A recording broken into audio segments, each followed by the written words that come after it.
Okay, we're all set. All right. Morning, everyone. We'll begin the meeting with the invocation from Commissioner Majerick, followed by the pledge, Commissioner Freeling. Anyone who wishes to join, please rise.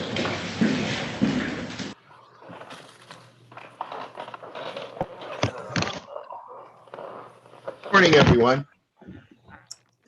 Lord, we are meeting today to conduct matters of business. Guide our hearts and our minds in the spirit of fairness, right thought, and speech.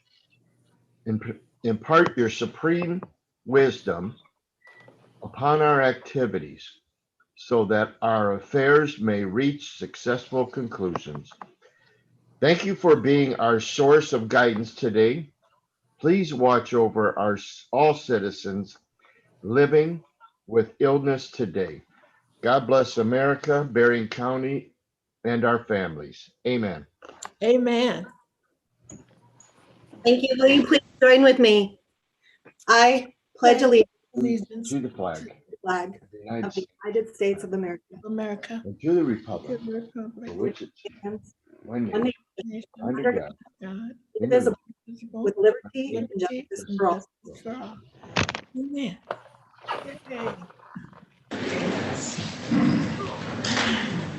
All right, thank you.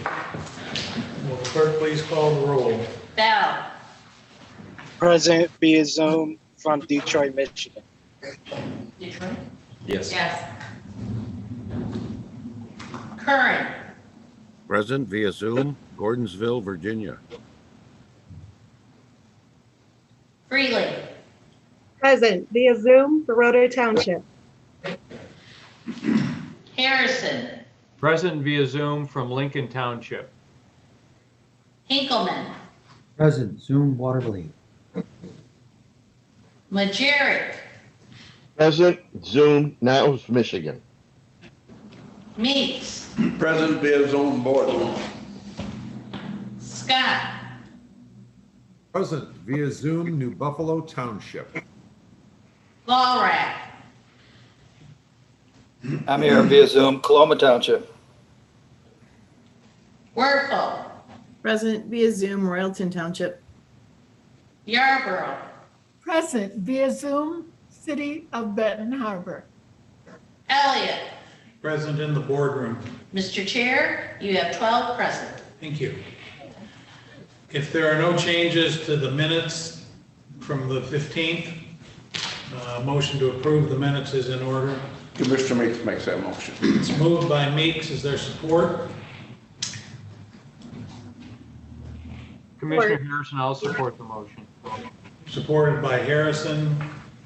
Will the clerk please call the roll? Curran. Yes. Freeling. Yes. Harrison. Yes. Hinkleman. Yes. Majerick. Yes. Meeks. Yes. Scott. Yes. Walrack. Affirmative. Werfel. Yes. Yarborough. Yes. Bell. Yes. Elliott. Abstain. I was absent. Mr. Chair, you have 11 yeas and 1 abstention. Thank you. Madam Clerk, any communications this week? Yes, we received 3 communications, one from Rachel Paulicki, Director of Constituent Services, the Executive Office of Governor Gretchen Whitmer, a letter confirming they received the resolution regarding COVID-19 funds and have shared it with the appropriate members of their administration for consideration, received on April 12th.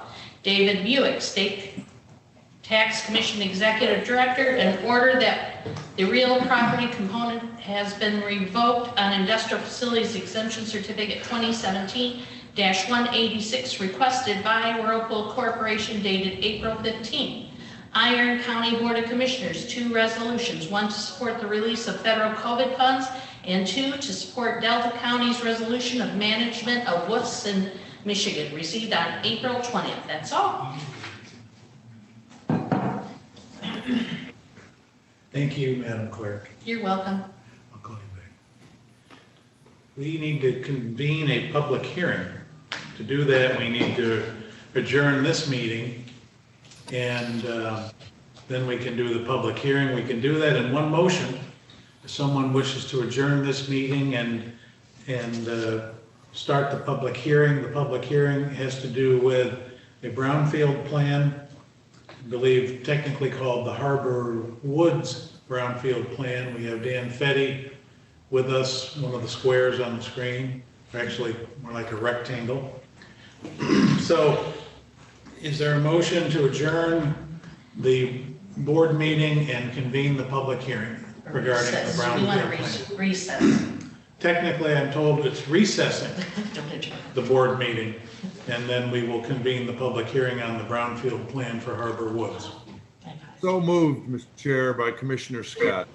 Support Scott. by Walrath. And supported by Walrath. Madam Clerk, will you please call the roll? Freeling.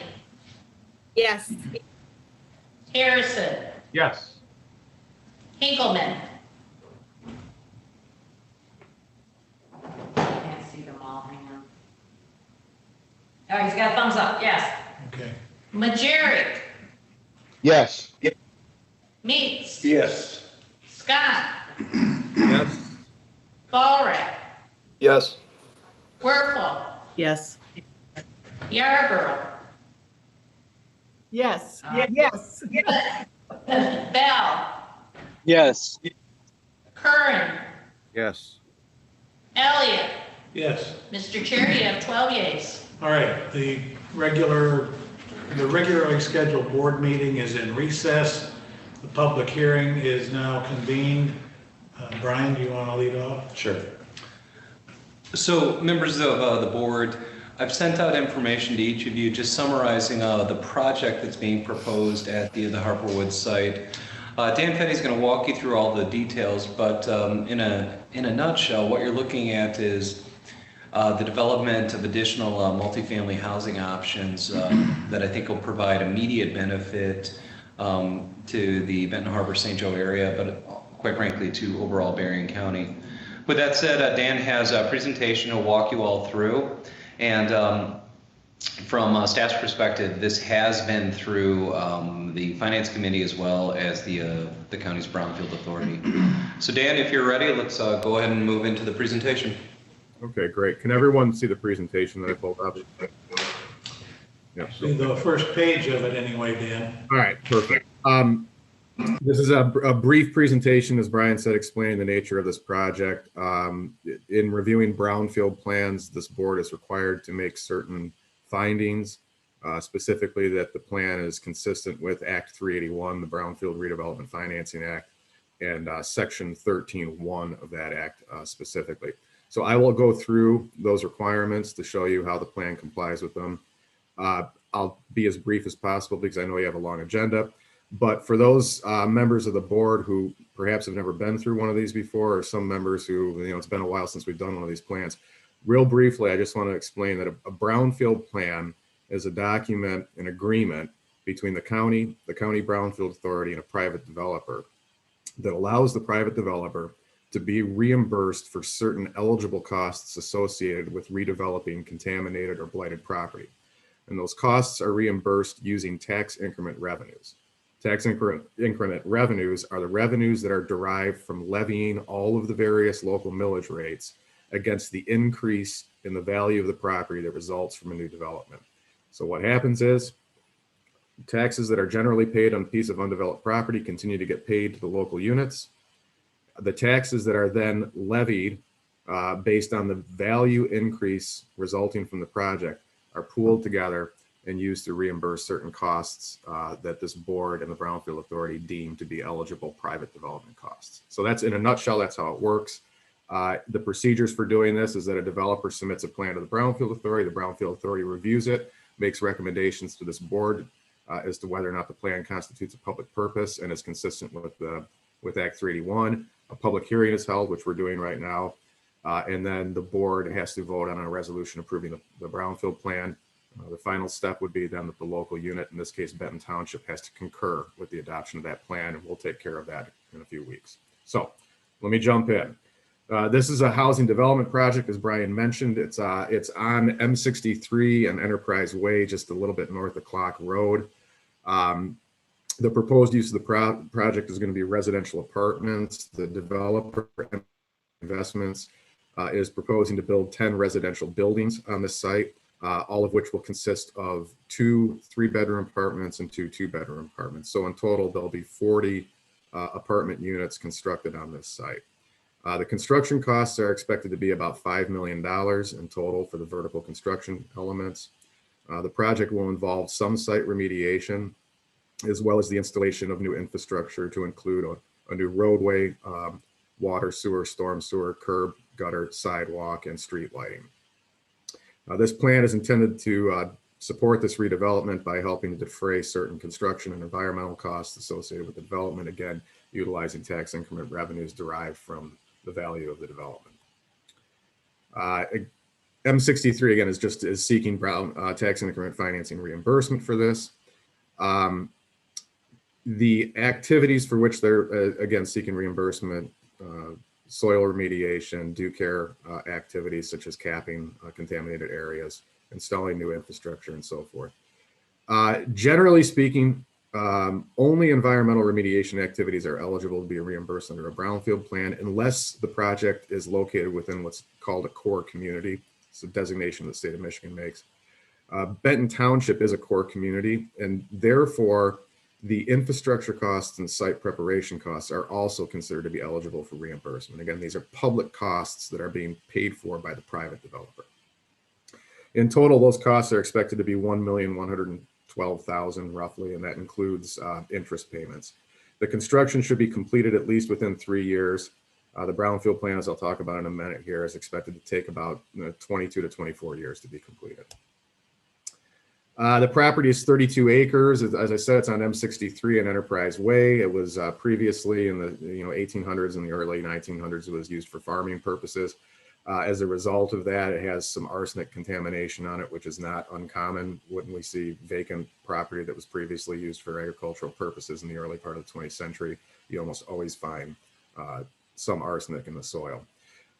It was bought by M63 Investments a few years back from Cornerstone Alliance. There are 2 unoccupied residential structures on the southern part of the property, but since they are unoccupied, there's no concern about relocation of individuals. This is a site location on the map.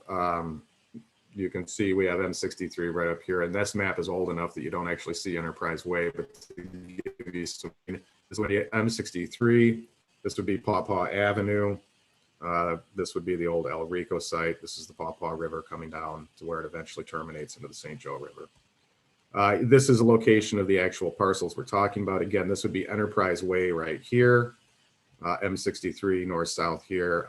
To give you some bearing, this would be the Benton Township Fire Station. Across the street would be Rocky Gap Road, Rocky Gap Park.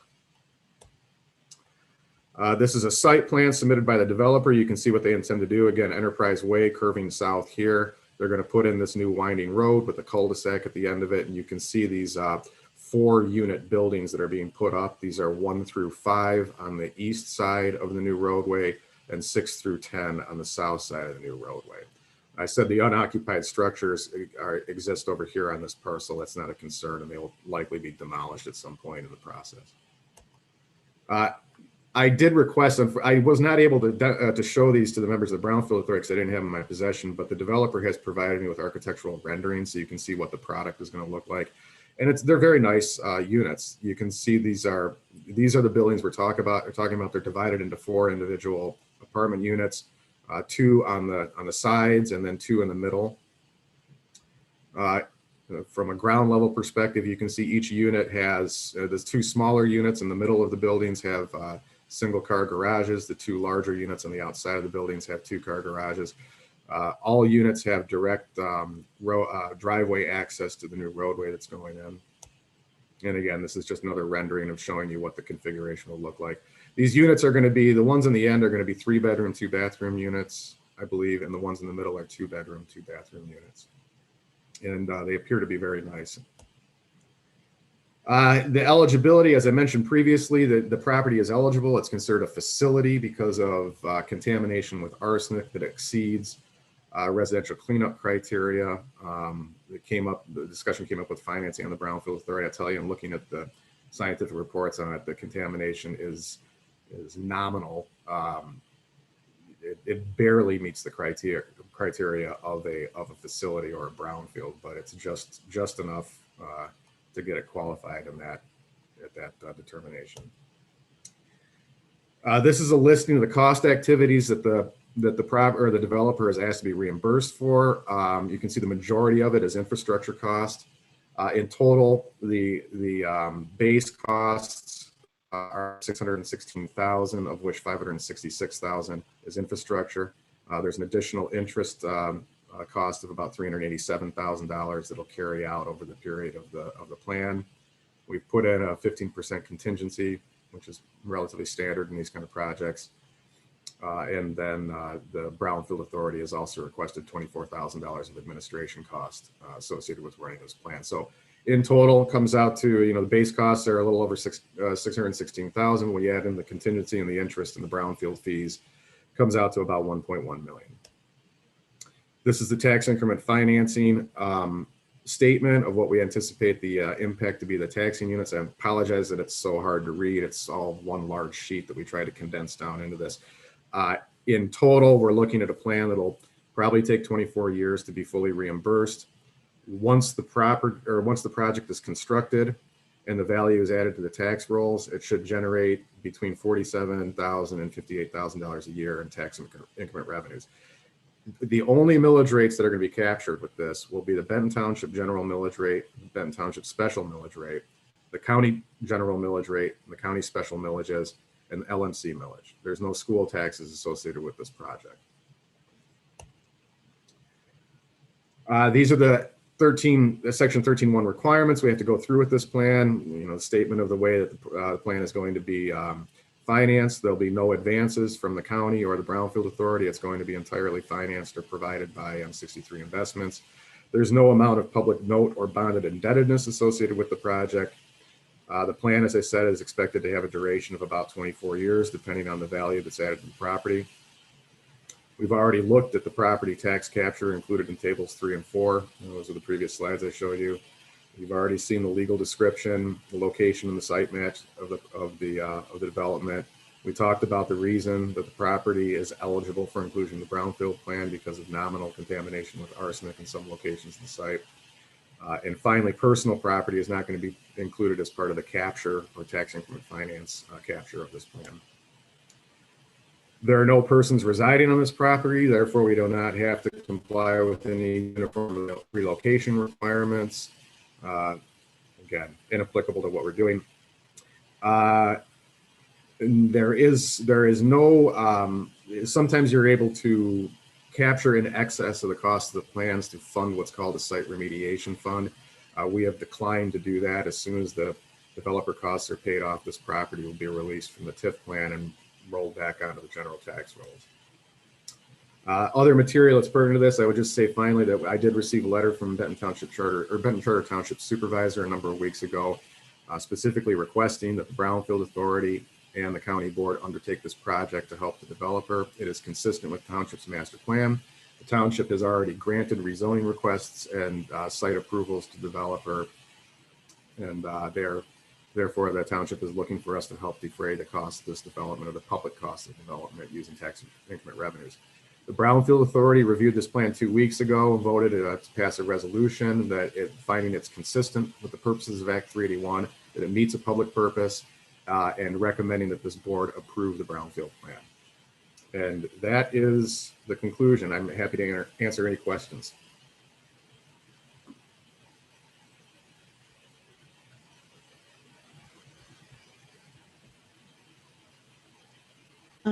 This is Commissioner Werfel. I would like to know, is it the type of properties you said, apartments, and what kind of value on the renting? A medium of rent area, or? Commissioner, I don't know exactly what the anticipated listing price of the apartments will be. Based on comparable apartments with that level of finish that we're talking about, I suspect that the 2-bedroom apartments will probably be leased at somewhere around $1,200 to $1,500 a month, and the 3-bedroom apartments will probably be leased somewhere around $1,800 to $2,000 a month. That's my guess, but I don't have a direct pro forma stating what the developer intends to lease in that. I will add one additional thing, that the apartments will be leased for, I believe, a period of 10 years, based on some conditions within the financing that the developer is using. And after a period of 10 years, they'll be converted to private condominium units.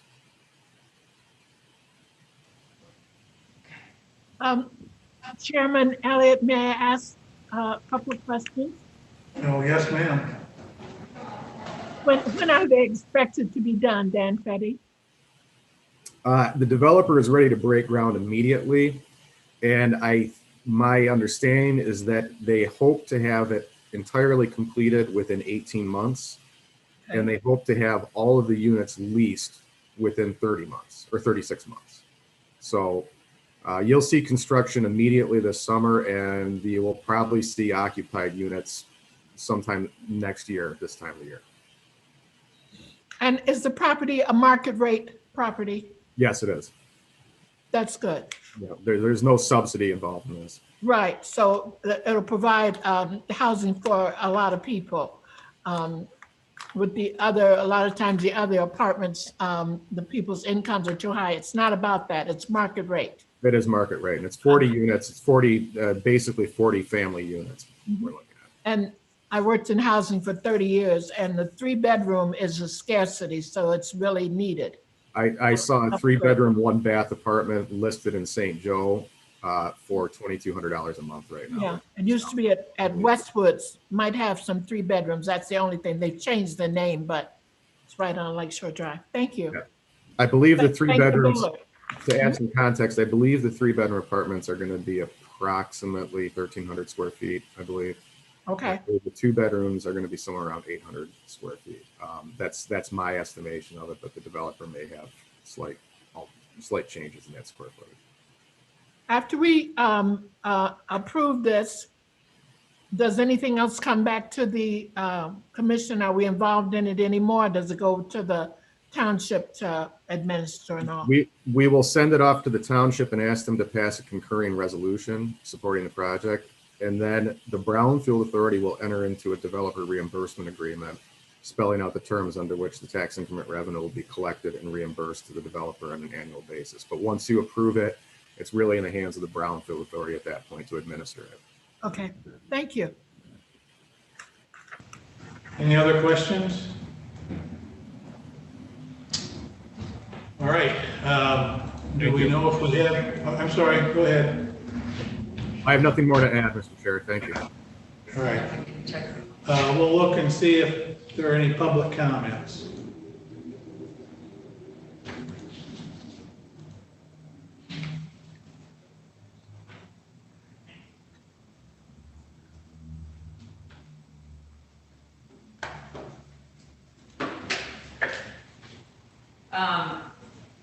Tony Van Hart from Sodas Township.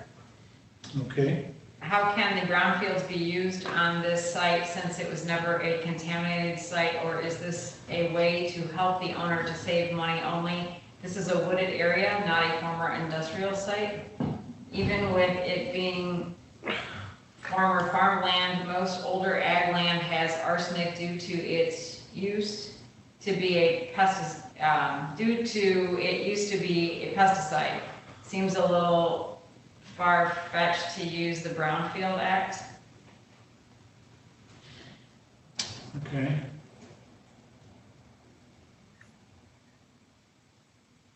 So make sure I haven't missed any.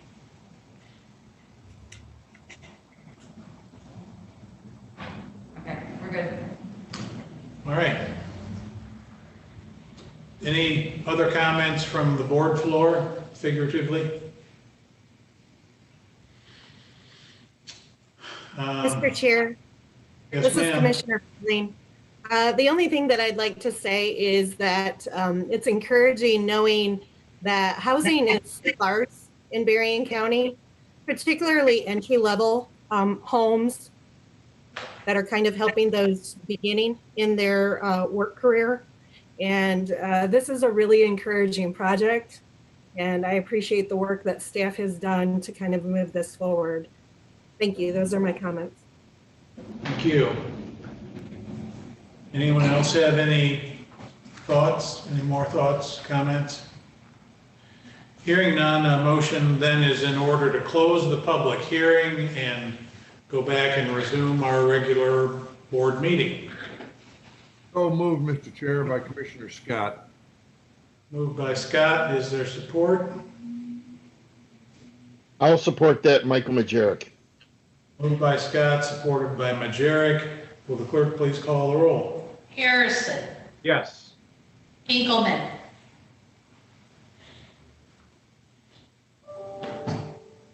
Majerick, Yes. Meeks, Yes. Scott, Yes. Walrath, Yay. Werfel, Yes. Yarborough, Yes. Bell, Yes. Curran, Yes. Freeling, Yes. Elliott. Yes, Mr. Chair, you have 12 yeas. thank you.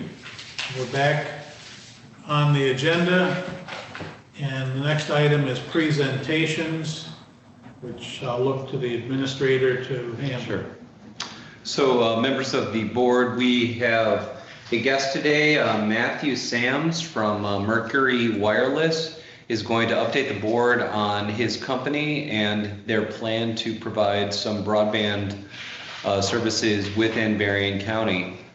Matthew, are you ready to go? Yeah, I am. Okay, let's proceed. Okay, well, first off, thank you for the opportunity to speak with you all today. I appreciate the invitation. A little bit about Mercury Wireless, and we've actually just rebranded to Mercury Broadband because we're starting to get into both fiber and wireless, both fiber and wireless network deployments. So I apologize in advance if you guys see any communication going back and forth and you see the broadband name there. It's a very recent change on our end. But the company itself started in 2007 in Topeka, Kansas. We had a rural community that was a lot of school-age children, and they were really lacking adequate broadband access. So we saw a need, and we set out to fill that need. And from there, everything just kind of snowballed. In 2014, we started providing broadband to rural communities in Fort Wayne, Indiana, and the surrounding areas. And then since then, we've grown to encompass areas that are really close to Berrien County, such as South Bend and kind of areas all along the border there. We've got 3 different initiatives that we're working on here to bring broadband to unserved rural communities within the county. The first one is going to be the FCC's Connect America Fund Phase 2 reverse auction. For those of you who are unfamiliar with the program, it's a FCC-initiated program to provide support to build out broadband infrastructure to get underserved communities connected to a minimum FCC broadband defined speeds. Now, at the time, it was 10 megabits. Since then, it's changed to 25 down by 3 up. And that is going to be, from the FCC's perspective, supporting roughly 697 locations that they determined were underserved based on some of the reporting that is submitted annually to the FCC. And those deployments are set to begin in Q3. So pretty quick here. We're already mobilizing our equipment and our staff and executing lease agreements. A little bit about the services that we're going to be providing through that program and the other programs we're working with here. We're traditionally what's referred to as a fixed wireless telecommunications provider. So we provide wireless internet to rural communities through the use of telecommunications access sites. The technologies are not too dissimilar from what you might see on your 4G or 5G cell phone. The main difference is it's on a fixed basis, so we set up a receiver out at a residential or a business home that connects wirelessly to the access site in the area, and that provides an always-on broadband connection. So very similar to what you would get with any other always-on broadband connection. The Connect America program, we applied to provide a minimum of 25 by 3. We're actually going to be deploying speeds up to 100 megabits down by 20 megabits up. We've got another initiative that kind of built on some of these areas that were getting connected through the Connect America program. We applied for a grant through the Michigan's Connecting Michigan Communities Grant Program for areas in Berrien County that were underserved. Those grant-funded locations are roughly about 635 homes that are not part of the Connect America Fund Phase 2 initiative that were deemed as underserved or unserved with no access to adequate broadband. And then the third program that we're working through right now is the FCC's Rural Digital Opportunity Fund, very similar to Caf2 or Connect America Fund Phase 2. The difference here being we're also looking at deploying a couple of fiber optic networks for fiber to the home and speeds up to 1,000 megabits in areas of the county. All in all, in terms of wireless subscriber access sites, we've got slated for construction 21 fixed wireless access sites spread throughout the county to connect these rural communities. These wireless access sites will all be capable of supporting that 100 megabit download speed. We don't have any data limitations to the services we provide, so it's unlimited data. We provide a pretty transparent pricing structure. We don't have any additional fees or surcharges or overages that go with that. It's just very straightforwardly, this is the cost of your internet, and that's what you see on your bill. So that's a little bit about the three different initiatives we're kind of running concurrently that'll serve the county and hopefully get some better options out there for the communities.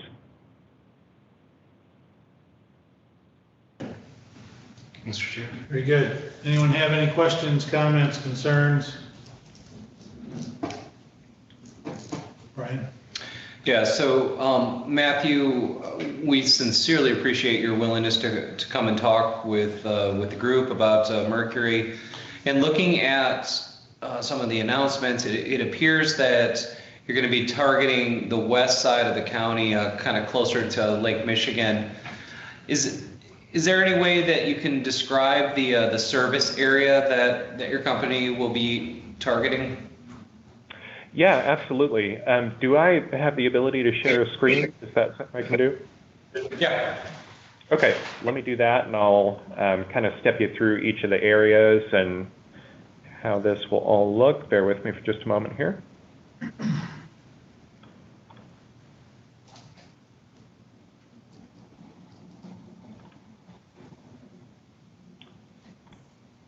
And let me know when you all can see my screen there. We're good.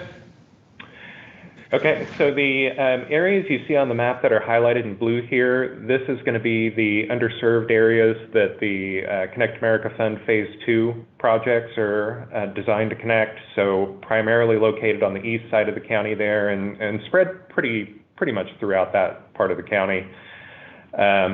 If we look at the Connecting Michigan Communities program, the orange areas you see here are the areas where we're targeting the unserved locations, about 635 locations based on U.S. Census Bureau data.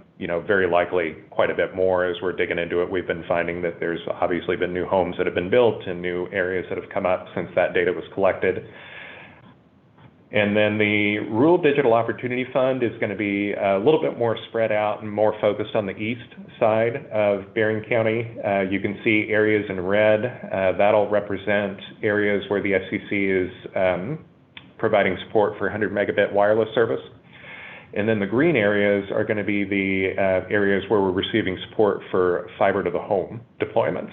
And that's going to be primarily in around Pinestone Lake and Glendora in the surrounding areas. This map that I've got up here, the yellow triangles here represents the distribution of the wireless telecommunications access sites that'll be providing the wireless access. And for all intents and purposes, this is going to cover almost all areas within the county, but specifically targeted at the rural communities that don't have a lot of options for broadband. We've always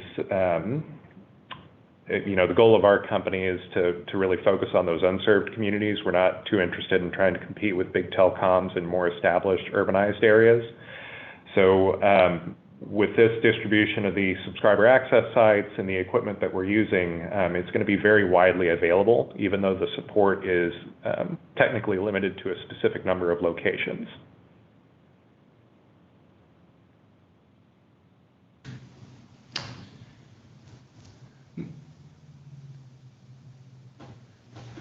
Members of the board, are there any questions about the planned rollout of Mercury's project? This is Commissioner Werfel. I have a question. Yes. How does this overlap, these maps overlap with what we heard from Midwest Energy a few weeks ago? How does that differ? And when do we expect the results of the survey? So I can address that, and then I'll defer to Matthew. So the results of the survey, we are tentatively planning to have Merit Network come and present their broadband survey results to the full board at the first meeting in May, and to the BC BIT members. Please let me know if that date doesn't track with your all memory. As it relates to Mercury versus Midwest Energy, put simply, both Mercury and Midwest have gone after FCC funds and have been awarded funds for the construction efforts in Berrien County. As Matthew just showed, they're going to have broad coverage for all of Berrien County, but they were awarded funds in separate areas of the county to that of what Midwest has displayed to the board. Matthew, is there anything that you would follow up on that question? I think the other part of the question is, when could results be expected from the planned deployments? Did I understand that correctly? Yeah. Yep, that's correct. So we've got sites slated to go live beginning in Q3 of this year. So there'll be a couple of wireless access sites in some of the more denser areas that'll be up and running tentatively by the end of September. And when I say up and running, I mean they're ready for customers, and we'll begin getting information out to the communities. Beyond that, every quarter there's construction. There'll be additional sites that are going up. The bulk of the sites are going to be going up in Q2 and Q3 of 2022. So it'll be kind of a ramp up. There'll be a lot of deployments. There'll be a few deployments initially. The following quarters we'll see more and more of those deployments. And then as we near the end of these projects, towards the end of 2022 for the Caf2 and the Connecting Michigan, we'll be kind of connecting the last of the subscriber access sites and getting the last few sites turned up and available for customer access. Mr. Chairman, this is Commissioner Curran. I have a question. Yes, sir. Mr. Sams, on the 21 fixed access sites, are those the construction of towers? Typically, we co-locate. We work with a lot of larger tower asset companies, American Tower Company, SBA, Crown Castle. So what we'll do to not only speed up how these things are deployed, but also make it easier to get the services out to the communities, is we'll co-locate at a certain height on that tower. And that's the plan for almost all of these deployments, save for a couple where we'll be either working with local community stakeholders to utilize an existing structure or potentially erecting our own structure if needed. But most of these are going to be colo sites where we're already engaged in lease agreement conversations with these site owners. And most of these we have national contracts with, so it's even easier than it normally would be to get that conversation started. It's not a matter of establishing that business relationship. It's more, hey, you've got an asset out here and we'd like to co-locate. Let's perform the structural analysis. Let's get the lease executed. So that's what's going to allow us to move pretty quickly on this. We're not building all these sites from the ground up. We're not, a real estate company. We're not interested in owning all the infrastructure. Okay, thank you. Do you have a minimum height for your equipment? Not necessarily. It really depends on the application and the area we're targeting. When it comes to more focused rural areas, let's say, for example, like an HOA or a lake, typically we'll do what's called a small cell deployment, where we will either erect our own structure at about 100 feet or use something that exists out there, maybe a water tower or a grain leg. Typically, when it comes to our larger deployments that are meant to cover more ground, that's usually between 200 and 300 feet high on the tower sites. But again, it really just kind of depends on the terrain specifics and the land cover data that we've got. Okay, great. Thank you very much. Mm-hmm. Mamie Yarbrough, may I ask a question? What I would like to know is, do you do any of this in cities? You keep saying rural. Do you do any broadband connections in cities? So the wireless coverage should be available in most areas, including the more urbanized cities. We provide both residential and commercial services wirelessly. The fiber optic deployments that'll be part of the Rural Digital Opportunity Fund initiatives, those are going to be very specifically targeted to the rural communities that are receiving support. Since wireless doesn't stop at the community border necessarily, the intent's to get the people that are very specifically underserved connected, but there's a lot of other fringe communities around these areas that'll benefit from the availability of these connections as well. And that's what I wondered. Does your company run like Comcast? People, connect with you and you build them, and what do you do? You install it, but do you own it and put it to the customers?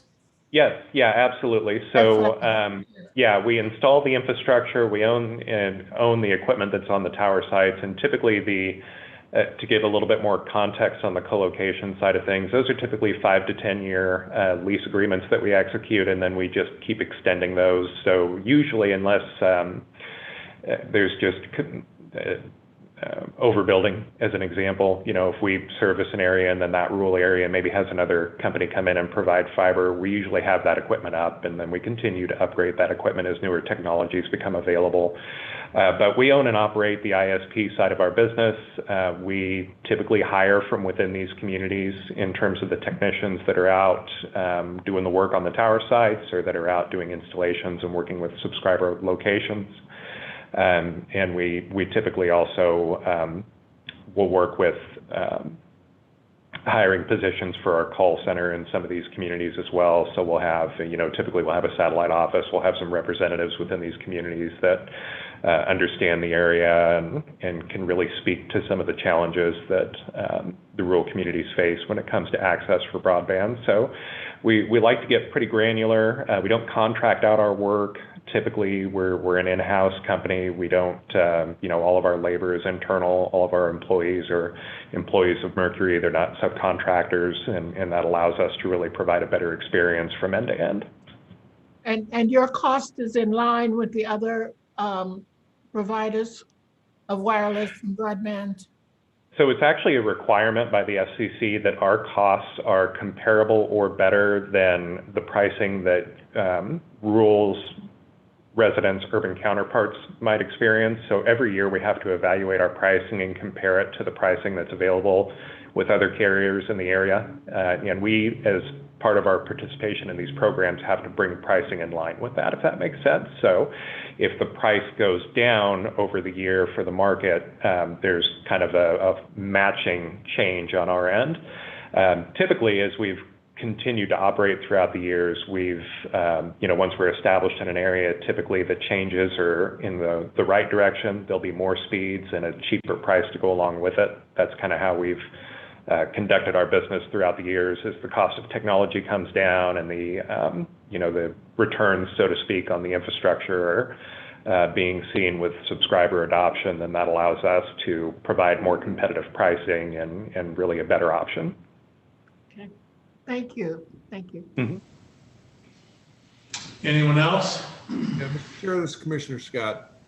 So we got a couple of questions. Number one, your slide presentation showed this as LTE. So am I correct in assuming that this is not 5G? This is not 5G, and there's a couple of reasons for that. When you are looking at the capabilities of 5G equipment, you don't get a lot of range out of those systems, and they're very much line-of-sight based systems. LTE Advanced propagates much better across the terrain that you would experience in an area like Michigan or northern Indiana. You get more range out of those connections, and you get, the way that these systems are designed, a kind of future-facing upgrade path to 5G, if that makes sense. So all of our network construction is forward compatible with 5G technologies. Right now, for the fixed wireless space, it's something that's being tested, but really kind of has yet to be proven. So our approach is to go with a more proven technology that's using spectrum sharing through the FCC's Citizens Broadband Radio Service band of frequencies, and that allows us to prevent interference. It allows us to coexist with other wireless carriers in the area and provide a high level of service to the customers that way. Down the road, there's already plans for this existing family of technologies to be able to provide faster speeds, upwards of 2, 3, 4, 500 megabits. Thank you. And my final question is that if I were to talk to a Mercury wireless / broadband customer, would they tell me that they are getting the speeds and paying for the speeds that they were promised when they signed up? Number one. And does Mercury do any throttling? Those are both really good questions. So yeah, I think that you would find that, especially on these newer technologies that we're deploying, the speeds are in line with customer expectations and in line with what we're advertising. Part of our efforts before we even start deploying these tower sites are to boost our core infrastructure, to provide additional capacity to the network prior to doing the deployments, so that we're heading into the areas with enough capacity to serve the needs of the community. And then the second part of your question, do we do throttling? No, we don't. We're unlimited data service company. We don't do any throttling. We don't do any, another thing that typically goes with throttling is, they'll say it's an unlimited service, but after you get maybe 2, 3, 4 gigabits worth of data chewed through, they start slowing you down. Those are not things that we do. Day 1 to day 30 on your cycle with our service, the speeds are the same regardless of how much you use the service, and there's no additional factors to take into consideration from a billing perspective. There's no overage charges or anything else that we tack on. All right, thank you. And one last thing. Have you ever had RDOF funding before? And if so, did you meet the expectations for the FCC with your RDOF funding? So the Rural Digital Opportunity Fund is a kind of the newer initiative from the FCC's perspective. The first round of funding was the auction that we recently participated in. That being said, the rules are all based on really a lot of the rules that were in place for the Connect America Fund Phase 2 auction. So a lot of the requirements are the same in terms of what you have to get done and when you have to get it done and how the network is designed to perform.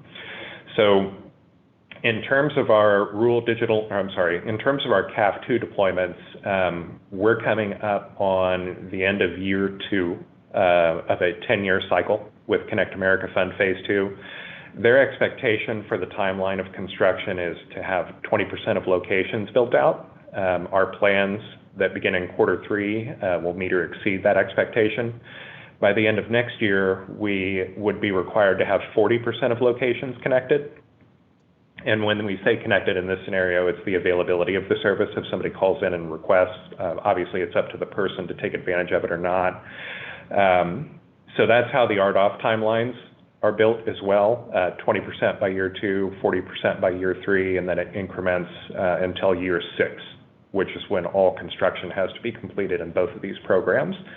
So yeah, we're on track to have and it's an optional milestone in year 2. We're actually on track to exceed that in all areas we're operating in. I don't foresee any issues with meeting those timelines.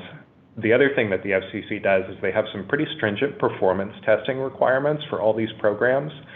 We are required to quarterly take actual speed test samples and latency tests to an FCC designated data center from our customer connections and provide all that data to the FCC. And then they also, of course, have the ability to audit that or get more of a boots on the ground approach to verify the data as well. So it's not so much, we're watching our network and we're making sure that everybody's got the resources they need. We're very accountable from an FCC perspective to ensure that those resources are available. Thank you. And one last point. I am hugely in favor of FTE, which is fiber to everything. But when you're talking about putting fiber down, is it your company's policy not only to put fiber down to the underserved areas, but also to put down dark fiber at the same time? I wouldn't be able to elaborate on that strategy as much. What I can tell you is that the planned deployments that are fiber to the premises are going to be based on GPON network architecture, which has a path to up to 10 gigabit speeds in terms of the long-term evolution of those networks. Typically, what we've done in the past is we will partner with people who have existing fiber optic resources in the area to prevent overbuilding, and we'll work with those companies to extend that further to these rural communities. Thank you. I appreciate those answers. Thank you very much. You're welcome. Are there any other questions? Mr. Chair, this is Commissioner Freeling. I just have a brief question for Mr. Sands. I appreciate you coming today and sharing this information. It's really encouraging. This board has taken the initiative to make broadband infrastructure a priority for our county, and this kind of helps us to meet that mark. My question to you is whether or not your company would be willing to share the presentation and perhaps a more detailed map with our administrators so that we can, in the work that we are doing in our broadband initiatives, be able to make certain that we're putting priorities for resources and energy in the right place and have some synergies together collectively so that we're moving forward in the right direction. Yeah, absolutely. We can definitely share that information. So in terms of the Rural Digital Opportunity Fund project, that's still pending approval from the FCC, as it is with all participants at this point. So these plans are likely to have subtle changes as we finalize everything. But the Connect America Fund Phase 2 deployments and the Connecting Michigan Communities deployments are pretty well set at this point. So the information I provide is kind of as everything sits today, if that makes sense. And there may be things that get changed. We might go out to a structure as an example and find out, this thing's really not safe to climb, if that makes sense, and we might have to propose an alternate location for the equipment. So the only thing I'll say is I'll share it with kind of that asterisk next to it that these are very much evolving projects that change over time. But I absolutely agree, having these resources from your perspective will allow you to figure out, where to allocate resources that you have that need to go to serve these communities. And, we try to, again, be good stewards of taxpayer dollars, so we don't want to overbuild. We're not trying to come in and replace infrastructure that currently exists. So yeah, we're happy to share that. Thank you. I appreciate that. Anyone else? Brian, do you have anything else? No. So to the members of the board, I know that you've seen a bit of a recurring theme here. So Midwest Energy has come and talked to you. Mercury was kind enough to come and talk to you today. And then we'll be circling back with more information from Merit. But this is one for the Broadband Committee. I know just on their behalf that we're thrilled to see what Mercury is planning, and we'll continue to bring more information on the broadband rollout to the full board. To Matthew, thank you so much for taking the time today to speak with the board and taking all of this time to just walk them through what's coming. Thank you. Yeah, absolutely. Again, I really appreciate the opportunity to speak with you guys today. Thank you, Mr. Sams. We'll move on now. The Register of Deeds wishes to provide the board with some comments and information. Thank you, Mr. Chair. Good morning, everyone. First of all, I want to welcome, I've not had a chance to formally welcome the new commissioners. I have had the pleasure to meet Commissioner Werfel. Commissioner Bell, I've not met you, so please allow me to introduce myself. I'm Laura Freeling, the Register of Deeds. So if you ever have any questions or concerns, please feel free to reach out to me. I just wanted to let you know that on the 27th, the Register of Deeds office is scheduled for a hardware upgrade. This involves our computers at the counter service, which is what we use to service the patrons as they come in. Each computer has its own unique functionality, and these are being upgraded to Windows 10. So I do need to close the office because both computers do play a role in the recording process. We're going to be closing from 3:30 to 5. This will assure that the Windows 10 upgrade is communicating with the land management software as it should be, that we have ample time to confirm that our searching, our printing, and recording options are functioning as they should. Hopefully, we can incorporate in this an upgrade so that the computers will both serve the functionality, and in the future, we would only have to upgrade one at a time and not have such a closure. And we obviously don't want any delays or inconvenience to the public. So again, Tuesday, April 27th, the office will be closed from 3:30 to 5, and we're scheduled to reopen at 8:30 a.m. This won't have any delay in our e-recordings. We'll be able to continue to do those from our desk. And any paper documents that someone may bring by, they can be left in the Dropbox and they'll be receipted and processed as normal beginning Wednesday morning on the 28th. So I wanted to let you know here publicly, I appreciate the time.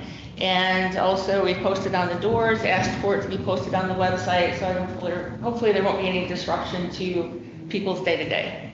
So unless you have any questions, that was all I had, and I thank you for some time. Thanks, Laura. Any questions for the Register? Hearing none, we'll move on to committee reports. Personnel and Human Services Committee, Bob. Good morning. Thank you. We met this morning and considered a number of issues. First, we have some reappointments that were made for the Health Board. That is Dwayne McBride, a current member since '94, and so his term is being extended until April of 2026. The next related to the Riverwood Mental Health Authority Board. Two people requested reappointment, Randy Hearns and Nancy Johnson. Randy's been on the Riverwood board since '93 and Nancy since 2012. And so we took action approving both of those. There is a vacancy on the Riverwood board that we're still going to do a little more research into. We've got two, I think, qualified applicants for that. And so we'll be meeting and talking about that at a future date. Then we also passed a resolution that's on your agenda today for the Health Department for additional funding from the state of Michigan. This is one of the standard resolutions that the state asked us to approve, where we're accepting additional monies for the Health Department. And we also considered requests from the Public Defender's Office. This is in line with some staffing changes being mandated or required by the state. So a grant has been submitted to fund those. And so much like the Administration Committee, we listened to the rationale and had discussion with Mr. Janka about those. And so we'll wait and see what funding decisions are made by the state. The Public Defender's Office at the state level will consider those in June.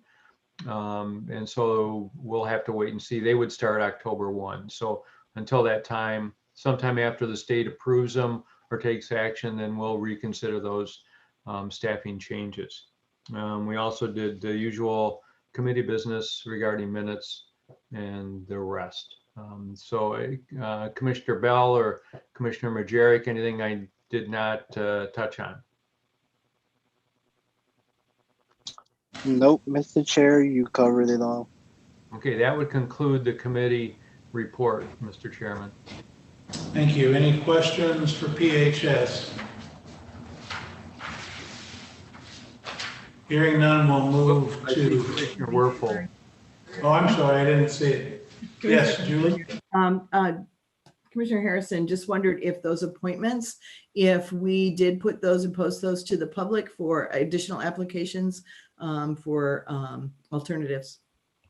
I'd have to ask Annette to respond to that. Yep, as part of the process, when we we were made aware that the individual who served on that spot was not going to seek to be reappointed, then that was put out there to accept applications. So that's what we do with those. Okay, good question. Anyone else? I'll look for hand movement. All right, then we'll go to Finance, Madam Chair Yarborough. Thank you very much, Chairman Allier. What I'd like to let you know is that our first part of our Finance Committee meeting were bid openings and waiver requests. And Jake Lideker from the Finance Department comes to us in that capacity. And I'd like to ask Commissioner Ezra Scott if he would talk to us about the bids that were opened this morning. Thank you, Madam Chair. We had 6 bid openings this morning. They were road department bids, from bridge inspections to reflector sign faces, U-channel posts and sign brackets, prefabricated signs for the road department, aluminum sign blanks for the road department, and hot mix crack filler material for the road department.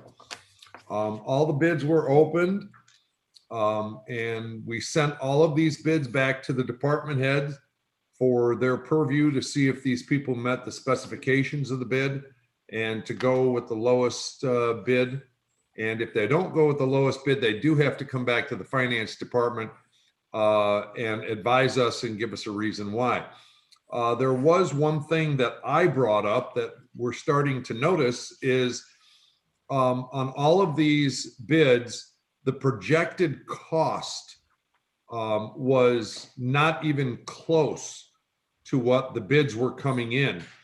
And the question was brought to the county administrator, who is going to be getting with the interim road director, the road finance people, and the road engineer to talk with us at our next finance meeting as to why these projects are bid, or the projection is bid at a lower cost than what the bids are coming in, because the projected cost of what they believe the job should do or the bid should come in at, that is on their budget. And if it comes in at 2 or 3 times more than what they've projected, then we're completely out of budget on these jobs. So we're going to be getting an explanation very soon on that. But that's about all we did here today on the bids. If anybody has any questions, I'd be more than happy to answer them. Otherwise, Madam Chair, that is my report. Thank you very much. And now I'd like to ask Commissioner Freeling if she would talk to us about the waivers, again, brought to us by Jake Lideker. Absolutely. Thank you, Madam Chair. So today also in the Finance Committee meeting, we had 4 requests for waivers. Again, this is a new process that we've been working through as a committee to help make certain that there's better sort of checks and balances as we're moving forward in our purchase process for the county. And so the first 2 items were from IT. And the first request was for courtroom audiovisual equipment. It is actually a capital improvement budgeted item, but we are moving forward with a sole source for the amount of $300,000. And that company is called BIS digital. And so there was concurrence with the committee to go ahead and move forward with that. One of the reasons that this was being sought in this way is because right now the software that we currently have on the version that we have is not compatible with Windows 10.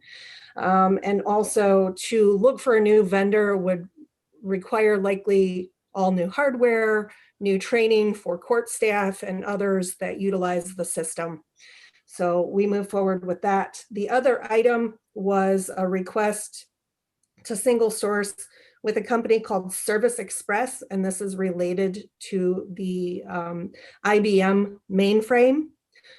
Decision 1 terminated its contract with the county early because they're having difficulty locating parts and support staff that has the knowledge to work on the technology that we utilize through our mainframe. And that is a budgeted amount of $32,892. The other company, as I had said earlier, is Service Express, and we gave concurrence to that. The next 2 items were for motor pool. The first item was a blanket request for emergency vehicle repairs up to the amount of $5,000. Todd frequently comes to the Finance Committee to ask for permission for those expenses that come with any type of repairs that occur on any of our vehicles. That this way it allows him to work up to the amount of $5,000 without having to come continuously to the Finance Committee to ask for those requests.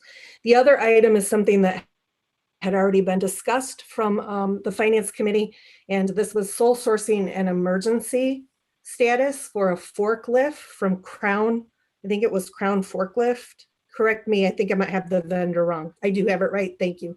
In the amount of $23,234.41. Those were the 4 requests that there was concurrence with the whole committee to move forward on. Thank you, Madam Chair. Thank you. Thank you so much. Thank both of you. And then we did our regular business. We accepted the minutes. We agreed to pay the bills and the road bills.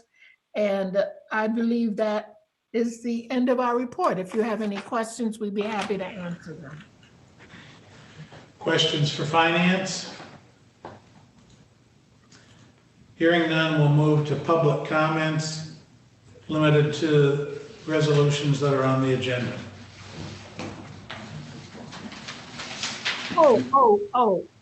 Excuse me.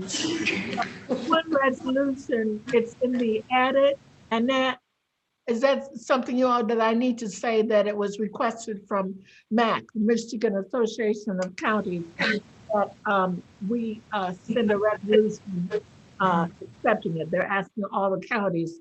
There are dollars that the state took from us for a number of years through our revenue sharing, and all the counties are requesting that their portions of money be returned.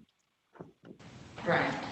Right, that's 4213, and I think there was an update in the 1, 2, 3, 4, 5, 6, whereas the dollar amount should be $1,590,495.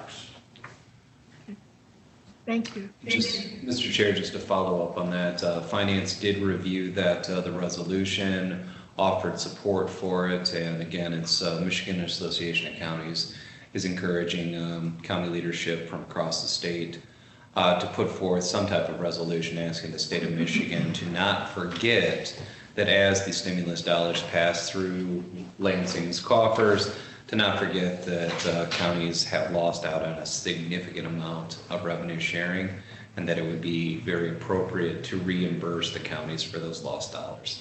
Those are my comments. Thank you. Yep.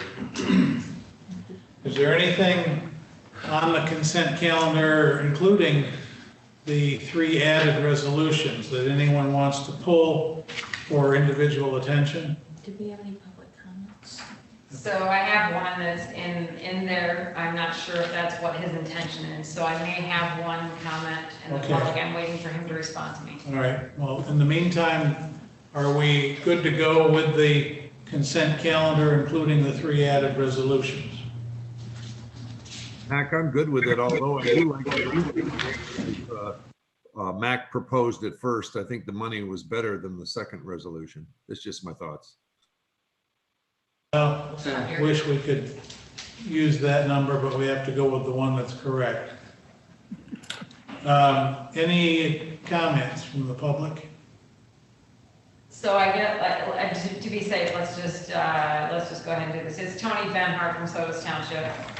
And he's questioning a part of resolution B2104075. That is the requisition list.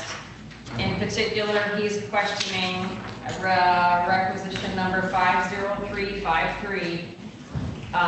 In being transparent, why are not the vendors being listed separately on 50353 instead of a lump sum? Everyone should be able to see who is being paid.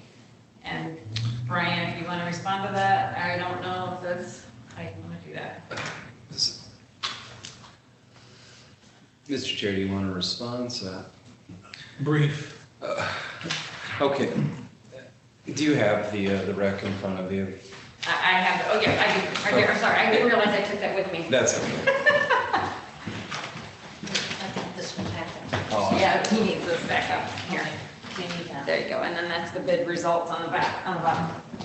Yeah, so the rec notes that we have multiple vendors, Michigan Paving, Reef Riley, and Wyoming, accepting all bids that meet specs for maintenance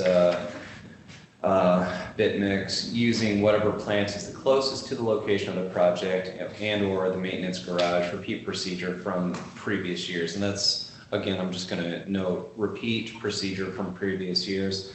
So the bit mix is bid 2021-040, and the amount is $250,000. So what we're trying to do here is set up the flexibility for the road department for the individual garages at the 3 different garages to be able to get patch material brought in, and under this agreement, they then have multiple vendors that they can pull from to pull those maintenance components to the garages.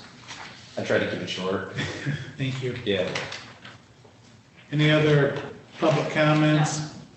Is there a motion to approve the consent calendar, including the 3 added resolutions, 4210, 4213, and 4214? I'll make that motion to close voting on those. Go ahead, Mike. Moving to approve the consent calendar with the 3 added resolutions. Michael? Support. This is Commissioner Bell.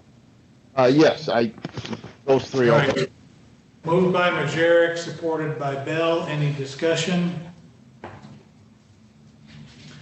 Hearing none, will the clerk please call the roll? Engelmann, Yes. Majerick, Yes. Meeks, Yes. Scott, Yes. Ballrat, Yes. Werfel, Yes. Yarborough, Yes. Bell, Yes. Curran, Yes. Freeling, Yes. Harrison, Harrison out at 11:37. Yep. 1137. Yep. Okay. Elliott, Yes. Mr. Chair, you have 11 yeas. All right, and we'll note that Commissioner Harrison had to leave about 10 minutes ago for another engagement. Commissioner reports. Anyone have anything? Mr. Chair, just very briefly, I plan to have the presentation from Southwest Michigan Planning Commission forwarded on to the other commissioners. We had a really great planner presentation on several items, including a housing diagnostic project for Berrien County, an update on the EDA Emergency Act funding, and then also the CARES Act funding. So that presentation will be forwarded on to the rest of the board. All right. Mr. Chairman, maybe y'all know Maybe Yes, ma'am. I'd like to ask Julie if she would join me. We had a Parks Commission board meeting yesterday, and Julie, why don't you go first? Would you like to talk about it? If we just want to be brief, yeah, it's Well, a it's good. lot It's of good great stuff. things. A lot of great things going on in our parks for this summer, Yep. and they'll have a lot of details coming out on different events, from constellation viewing at Love Creek in conjunction with the courthouse. Other events at Madeline Bertrand. We're working out some details also with the St. Patrick's Park in Indiana, South Bend, because that connects. We're working on some of those things. Quickness, what else, Mamie? Yeah. And we said goodbye to Brian Bailey. I don't know if its time is up yet, but we're sorry that we can't go out and get drunk. No, we've never done that, but still, we would like to celebrate. He was 30 years there. And Larry Schinkel said, you're the first person we think that retired from, or, that had been there. No one had been there that long. He's not much older than that. And then we welcomed our new director, Jill Adams. And so the parks are doing well, much better. Snow determines a lot of our dollars, but we made money this year with the cross-country skiing. And I saw something, I don't know if you all read it or not, but I think Whirlpool asked Love Creek staff to come to one of their properties and do something with their cross-country skiing trails. So remember our parks, the Paw Paw is open. They opened that a little later than they meant to because it said the parking lot gets muddy and all. That'll be one of the other things that we're going to have to look at, fixing. Not fixing, we hadn't done it yet, so that it won't be muddy and slushy. Rocky Gap has a lot of requests already to use it. Silver Beach, know that there will still be music and things going on. 4th of July will be on July 3rd. Just, they're doing wonderful things, and we're extremely proud of them. And they're working on Silver Beach on the concession and playgrounds and just, all kinds of things. So that's what we did yesterday. Thank you, All Julie. right. Anyone have anything else? We'll move to the administrator's report. Nothing to add today, sir. Okay. Then general public comments. We'll wait a second to find out if we have any.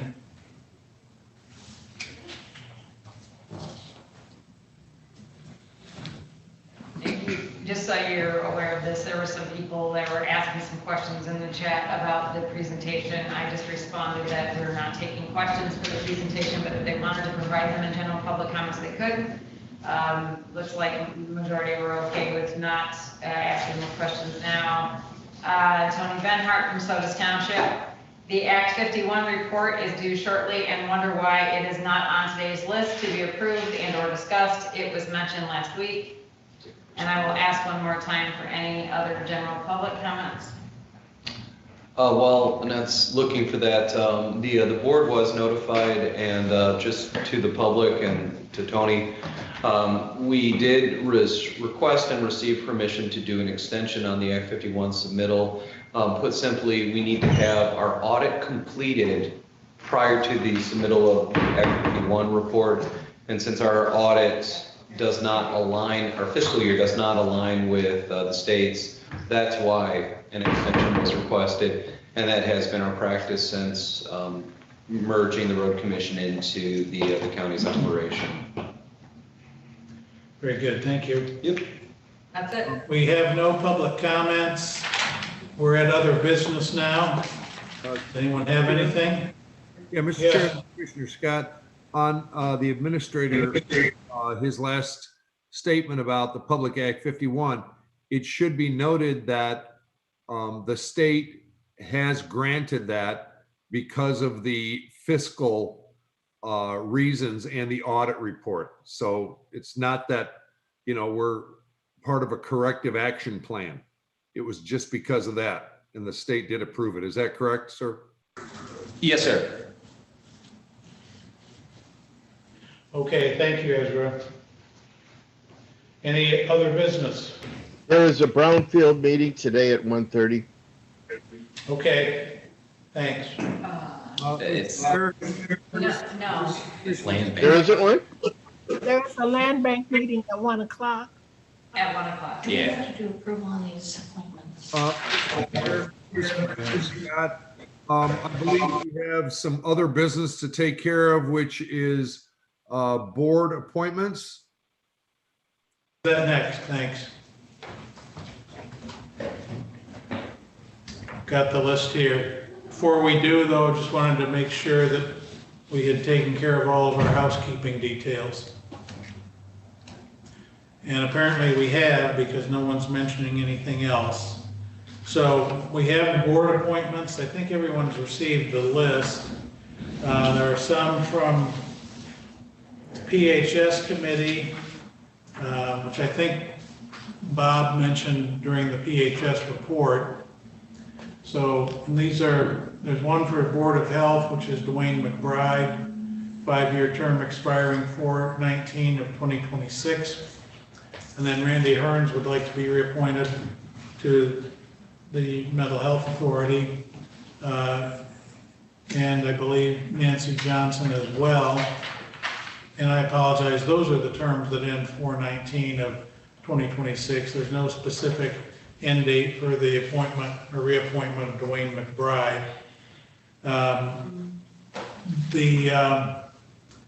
Let's do that one just for clarity of the record, and then we'll move on to the other ones. Is there a motion to approve those appointments to Board of Health and Mental Health Authority respectively?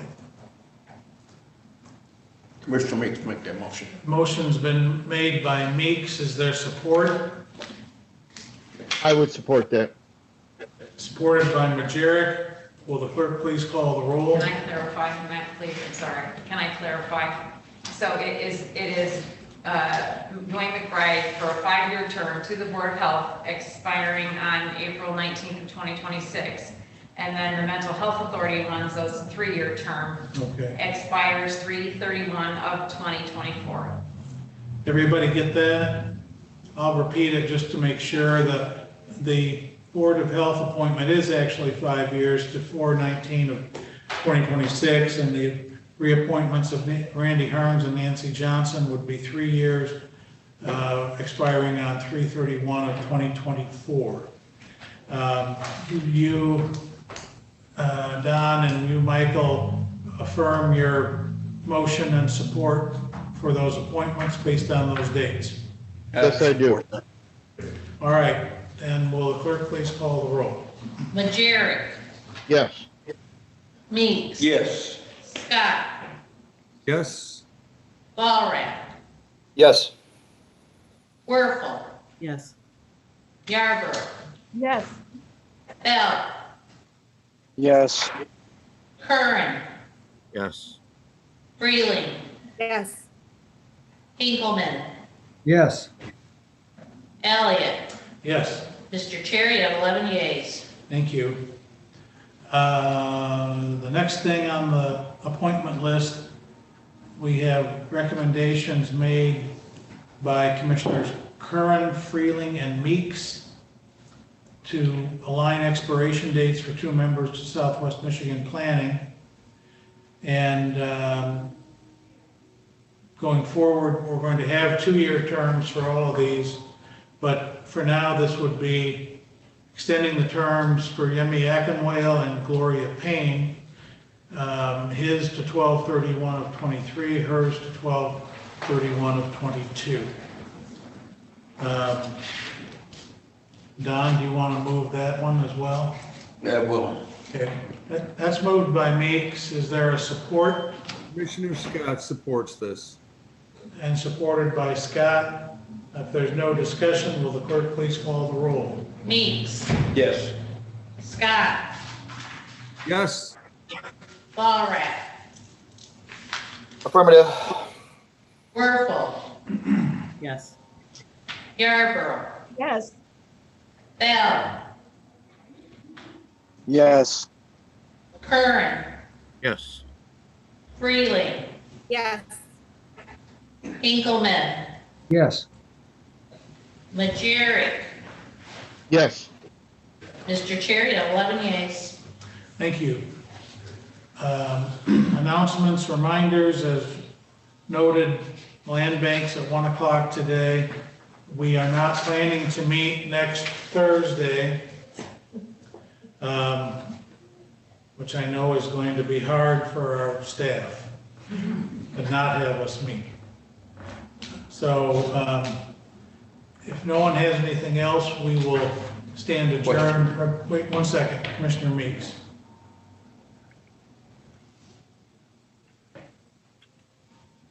Did you have something? Well, okay, well, I was just waiting for 1 second. Well, did Mike Jarrett say something about the brownfield at 1:30? He did. Okay.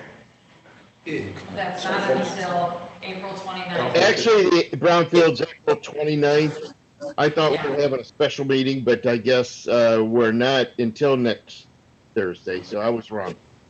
Okay, all right, well, thanks, Mike. I was kind of confused. Thank you. All right. Mac? Yes. The broadband task force does meet next Thursday at 1:30. Our work is always ongoing. Okay, thanks, Ezra. And that's good to know. We've got the 2 meetings next week. Does anyone have anything else under either other business or announcements, reminders, anything at all?